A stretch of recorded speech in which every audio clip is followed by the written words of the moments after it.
Ever since I moved to Bangkok 2 years ago, one of the places I always wanted to go is this particular place called Sapan Parampet, also known as the Rama VIII Bridge. I finally decided to go there today, and this happened. I traveled 2 hours. For this, Bangkok mornings are usually highly predictable. Blue skies, sticky heat, and a sun that promises a bright day ahead.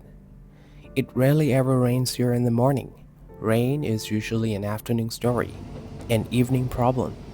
So because I rarely ever wake up to morning rain, I thought today was the perfect day.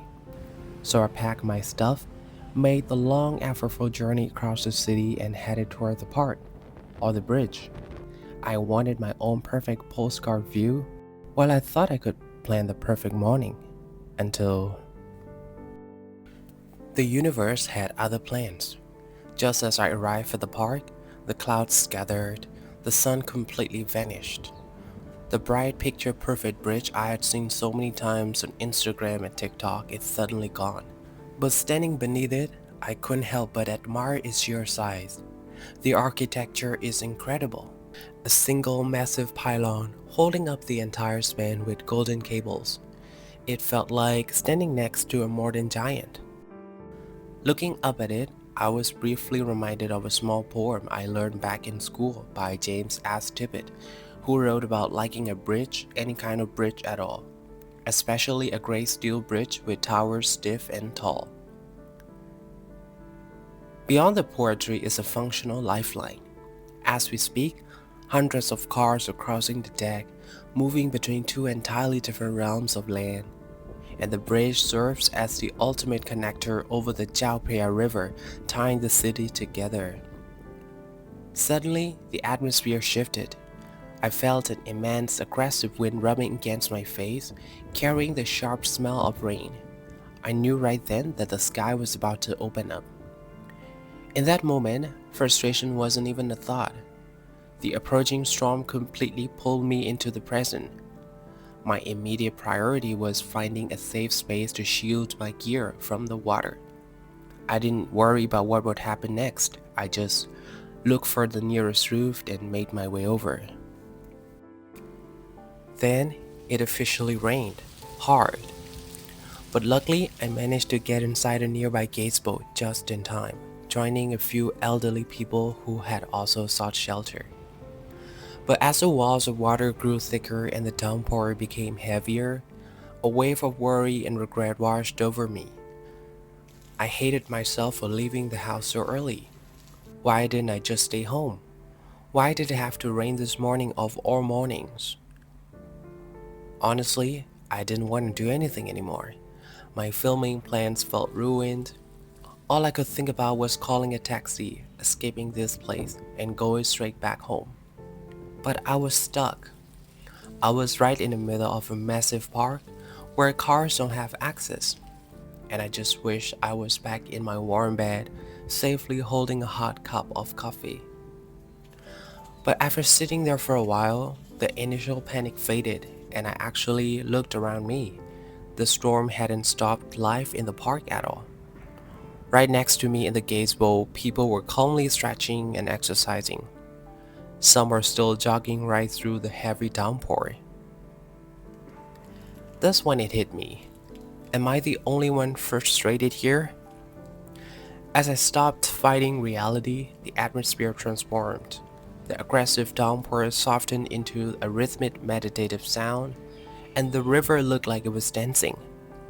And I realized that I was completely safe.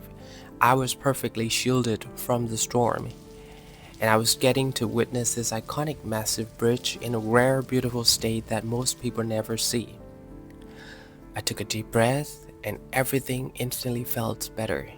Just like that, the sky began to shift, with bright blue cracks breaking through the gray. The distant Bangkok skyline, which had been completely swallowed by the rain, slowly reappeared. The rain finally stopped.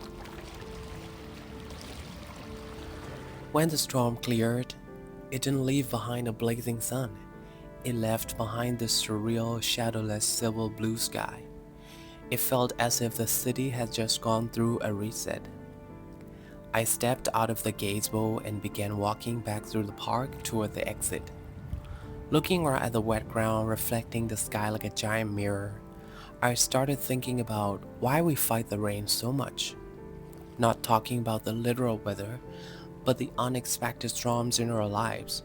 A cancelled plan, a sudden setback, an unexpected delay. Our first instinct is almost always resistance. We stand in the middle of our ruined plans and ask the universe, why today? Why me? By the time I reached the foot of the bridge, looking up at its towering frame from the ground, my perspective had completely changed. I began heading up to the ramp to cross the Jaupia River. Standing on this massive bridge made me realize something about human nature. We admire bridges because they're monuments of control. We build them out of steel and concrete to master nature, to conquer heights, to cross deep waters, and to connect two separate pieces of land. We want our lives to look like this bridge, solid, straight, predictable, and perfectly engineered from point A to point B. But we forgot that even the strongest megastructures are not designed to fight the elements. They're designed to live with them. The same is true for us. The frustration we feel in life rarely comes from the problem itself. It comes from our resistance to reality. We break because we try to be too rigid. We map out our days, our years, and our futures, expecting the sky to remain clear just because we made an effort. But the rain will always fall when it wants to. The traffic will happen. Life will constantly disrupt your engineering. As I finally arrived on the other side of the river, looking back at the bridge from a completely new angle, it became clear. You cannot control the weather of your life, but you can only control your architecture. Build your plans with room to breathe and give yourself the flexibility to bend.